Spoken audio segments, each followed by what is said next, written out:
ہر لحظہ ہے مومن کی نئی شان نئی آن، گفتار میں کردار میں اللہ کی برہان۔ مومن کی قید اللہ کا خوف ہے، وہ حرام خواہشات کے پیچھے نہیں بھاگتا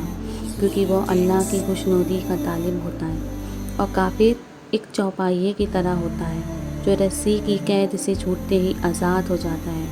مومن کی حالت پہ غور کرو تو اندازہ ہوگا کہ وہ مستقل اپنے نفس، اپنی خواہشات اور شیطان کے ساتھ کشمکش کی حالت میں ہے۔ فجر کی نماز مشقت سے بھرپور ہوتی ہے، حج کا سفر نڈھال کر دینے والا ہوتا ہے، مال ہر کسی کو عزیز ہوتا ہے، حق کی بات کہنا بہت ہی پرخطر ہوتا ہے، عفت اور پاک دامنی کے مجاہدے نفس کی ضرورت ہوتی ہے،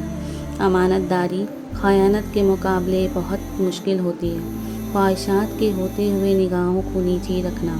صدقہ خیرات کرنا، زکوٰۃ نکالنا، یہ سب کچھ جہاد ہے۔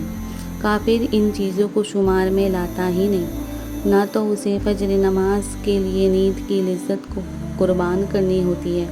نہ تو نگاہیں نیچی رکھنے کے لیے خواہشات نفس کے ساتھ معرکہ آرائی کرنی پڑتی ہے، نہ تو زکوٰۃ کی ادائیگی کے لیے اپنے نفس کو سمجھانا پڑتا ہے کہ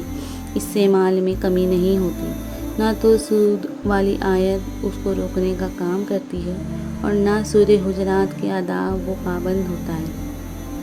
جنت کا راستہ کانٹوں بھرا راستہ ہے، جبکہ جہنم کا راستہ ہموار اور کشیدہ ہے۔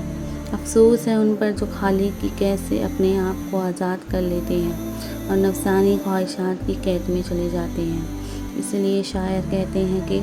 کافر ہے تو شمشیر پہ کرتا ہے بھروسہ، کافر ہے تو شمشیر پہ کرتا ہے بھروسہ، مومن ہے تو بے تیغ بھی لڑتا ہے سپاہی۔